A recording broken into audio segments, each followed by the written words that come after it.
हर साल 12 जून को पूरी दुनिया world day against child labour यानी अंतर्राष्ट्रीय बाल मजदूरी निषेध दिवस मनाती है।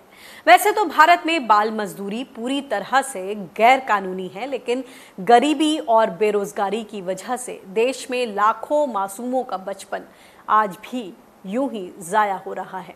ये समस्या सिर्फ भारत की ही नहीं है, बल्कि दुनिया के कई देश बाल मजदूरी का दंश झेल रहे हैं। इस बार अंतर्राष्ट्रीय बाल मजदूरी निषेध दिवस का फोकस कोविड-19 महामारी के दौरान बच्चों को बचाने पर है। साल 2002 में अंतर्राष्ट्रीय श्रम संघ यानी इंटरनेशनल लेबर ऑर्गेनाइजेशन ILO ने इसकी शुरुआत की थी। ILO के मुताबिक आज भी पूरी दुनिया में करीब 15 करोड़ 20 लाख बाल मजदूर हैं, जिसमें से लगभग 7 करोड़ 20 लाख बच्चे खतरनाक स्थानों पर जोखिम भरा काम करते हैं। 2011 की जनगणना के मुताबिक भारत में उस वक्त 25 करोड़ 96 लाख बच्चों में से करीब 1 करोड़ 1 लाख बच्चे बाल मजदूरी कर रहे थे, यानी करीब करीब 4%, जबकि 4 करोड़ 27 लाख बच्चे स्कूली शिक्षा से दूर थे। आज बाल श्रम निषेध दिवस है और इस मौके पर हम बातचीत कर रहे हैं। चाइल्ड राइट वॉच एक ग्रुप है, उसके साथ सामाजिक कार्यकर्ता और जुड़े हुए हैं प्रेम बोखंडी। प्रेम, स्वागत है आपका किसान बुलेटिन में। आज बाल श्रम निषेध दिवस के मौके पर हम यही संकल्प लेना चाहते हैं और ये मैसेज देना चाहते हैं कि जो 14 साल से कम उम्र के बच्चे हैं वो पढ़ाई पर ध्यान दें और जो बाल मजदूरी है उसको हम उसकी तरफ उनको कोई ऐसे मौके ना आए जो उनकी तरफ वो उनको झोंका जाए। ऐसे में ये बताएं, जिस आपदा से देश और विदेश इस वक्त जूझ रहे हैं, खास तौर से ग्रामीण इलाकों की अगर हम बात करें तो वहाँ पर बच्चों की किस तरह की स्थिति है अब इस आपदा के दौरान, और ऐसे में जो शिक्षा के मौके हैं उन पर किस तरह का असर आप देखते हैं? देखिए, पिछले 20-25 साल को अगर हम देखें, अगर हम उसको एनालिसिस कर रहे हैं तो बड़े पैमाने पर लोगों की जेब में पैसा गया है। लोगों की जेब में पैसा गया है, बहुत सारी महिलाओं ने जॉब करनी शुरू करी है और अपने साथ में घरों में डोमेस्टिक वर्कर के तौर पर, एक सपोर्ट के तौर पे किसी महिला को रखा है। ये जो महिलाएं हैं ये सारी की सारी गांव से आई हुई थी और उन्होंने जब काम करना शुरू करा तो अपने बच्चों को स्कूल भेजना शुरू किया और इस बीच में कानून भी बने। ये जो बाल श्रमिक निषेध जो कानून है वो लागू हुए, बहुत स्ट्रांगली लागू हुए। तो लोगों ने बच्चों को बजाय काम पे लगाने के या जो डोमेस्टिक वर्कर के तौर पे भेजने के, इन महिलाओं ने अपने बच्चों को स्कूलों में भेजा।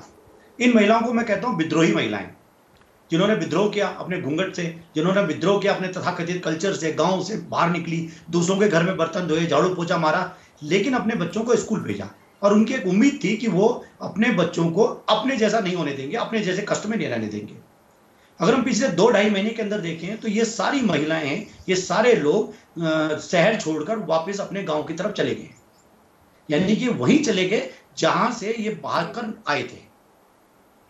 वहां पर क्या स्थिति है? जातिवाद है, छुआछूत है, वहां पर शायद उतनी सिक्योरिटी नहीं है। वहां पर जो ग्रामीण अर्थव्यवस्था की एक बड़ी दिक्कत क्या होती है कि वहां पर हर व्यक्ति के लिए कुछ ना कुछ काम है। अगर बड़ी बच्ची है तो उसका काम है छोटे भाई बहनों को देखना, क्योंकि माँ बाप दोनों काम पर चले जाएंगे, जो कि शहरी व्यवस्था में थोड़ा सा डिफरेंट है। अब उन स्थिति में अब आप ये सोच लीजिए, क्या उम्मीद कर रहे हैं कि जो बच्चियां पिछले 20 साल के अंदर स्कूल गई थी, क्या वो दोबारा स्कूल जा पाएंगी? मुझे तो ऐसा नहीं लग रहा। ये जो शहरों में RT बहुत तेजी से, शिक्षा का अधिकार कानून पे बहुत लोगों ने काम करना, सामाजिक संस्थाओं ने काम किया, सरकार ने काम किया, आंगनवाड़ियां बहुत अच्छे तरह से स्टैब्लिश हो गई थी, जिसकी वजह से बच्चियां स्कूल जा रही थी। क्या उम्मीद करें हम कि गांव में भी ऐसा होगा? मुझे तो ऐसा नहीं लगता। तो मेरा आंकलन है कि बड़े पैमाने पर हम पिछले 20 साल के अंदर जो हमने मेहनत करी थी वो हम वापस स्क्वायर वन पर आ चुके हैं, हम जीरो की तरफ जा चुके हैं। जी, ये बताएं, हाल ही में ट्रांसफॉर्मिंग रूरल इंडिया फाउंडेशन ने भी एक सैंपल किया, एक सर्वे किया, जिसमें उसने बोला कि इसका खामियाजा जो बच्चे हैं उन पर बुरी तरह से पड़ेगा। उनका एक आकलन है कि करीब 30% बच्चे ड्रॉप आउट्स होंगे। सबसे पहले तो ये बताएं कि UN का भी ये मोटिव था कि 2025 तक बाल मजदूरी को पूरी तरह से खत्म कर देंगे। आपको लगता है कि इस आपदा की वजह से इस लक्ष्य को झटका मिला है?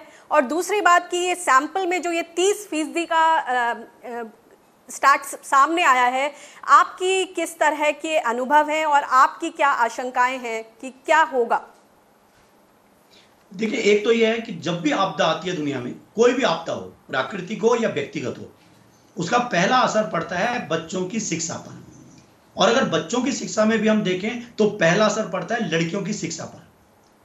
तो मुझे लग रहा है कि ये जो लड़कियों की शिक्षा, ये तो बहुत बुरी हालत होने वाली है। जो पिछले 20-25 साल में हमने मेहनत करी थी, एक लेवल तक पहुंचे थे, वो लेवल हमारा बैक जीरो पे पहुंच गए हम लोग। एक बात। दूसरी बात, ये जो संस्था की आप बात कर रहे हैं, जिन्होंने ये आंकलन निकाला है, ये डाटा सैंपल कलेक्ट किया, मुझे समझ नहीं आ रहा है इन्होंने सैंपल कहां से कलेक्ट किया। मैं उनके सैंपलिंग को या उनके रिसर्च को कोई डिनाई नहीं कर रहा हूं, हो सकता है उन्होंने बहुत अच्छा किया हो, लेकिन मुझे नहीं लगता कि आंकड़ा बहुत सही होगा। क्योंकि अभी तो जुलाई में स्कूल खुलेगा। जिस मई के महीने की आप बात कर रहे हैं, उस मई के महीने में तो लोग एक जगह से दूसरी जगह जा ही रहे थे। अभी तो फिलहाल जिंदा रहने की कवायद है। अभी तो पहली लड़ाई जिंदा रहने की है। तो कैसे हम कह सकते हैं कि बच्चा स्कूल जाएगा या नहीं जाएगा? ये पता चलेगा हमें जुलाई और अगस्त के बाद में, जब हम देखेंगे स्कूल खुलेंगे, और स्कूल खुलने के बाद कितने बच्चे स्कूल आते हैं, वो तब आंकलन होगा कि कितना ड्रॉप आउट हुआ है। तब हम एक्चुअल फिगर निकाल पाएंगे। फिलहाल मुझे इस फिगर के ऊपर बहुत ज्यादा, मतलब मैं किसी के दूसरे के रिसर्च पे उसको कमेंट नहीं करना चाहूंगा, लेकिन मुझे इस पर शक है कि ये कलेक्ट कैसे किया। फिर भी स्थिति ये बनी हुई है ग्राउंड पर कि लोगों के रोजगार चले गए हैं, खासतौर से जो लोग शहर से गांव की तरफ आ गए हैं, उनके पास कोई रोजगार नहीं है, दिहाड़ी का कोई साधन नहीं है। कुछ थोड़ी बहुत योजनाएं हैं सरकारी, लेकिन एक अनार 100 बीमार वाली स्थिति है। ये बताएं कि आपका जो अनुभव है, हमने ये भी देखा कि चाइल्ड राइट्स वॉच ग्रुप ने कई बच्चों को रेस्क्यू किया है इन दिनों, जब हम देख रहे थे कि माइग्रेंट लेबर की ये प्रॉब्लम हो रही थी। आपके क्या अनुभव रहे, और आपको लगता है कि जो फोकस है वो कहीं ना कहीं बच्चों पर भी होना चाहिए, उनकी मैपिंग हो, किस तरह के परिवार जो वापस आए हैं वहां पर कितने परिवार ऐसे हैं जिनके बच्चों के ड्रॉप आउट होने की संभावनाएं हैं?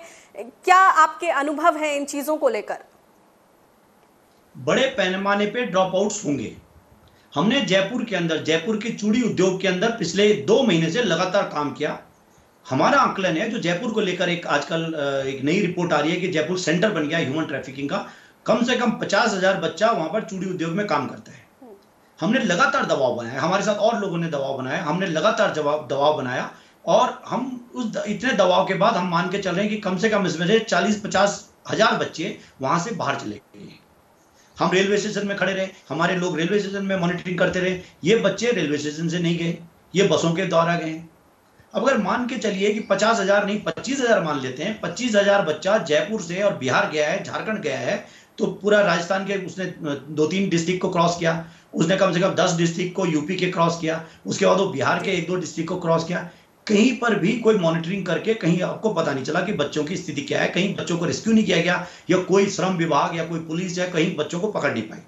हमने ही कुछ 2-4 बार अलग अलग जगह कंप्लेन करी, कुछ बच्चों को हम डायरेक्ट रेस्क्यू करा पाए वहां से, जयपुर से जी। ये जो सारे बच्चे गए हैं, ये सारे के सारे इन पर फोकस होना चाहिए था, जिन पर कोई फोकस नहीं है।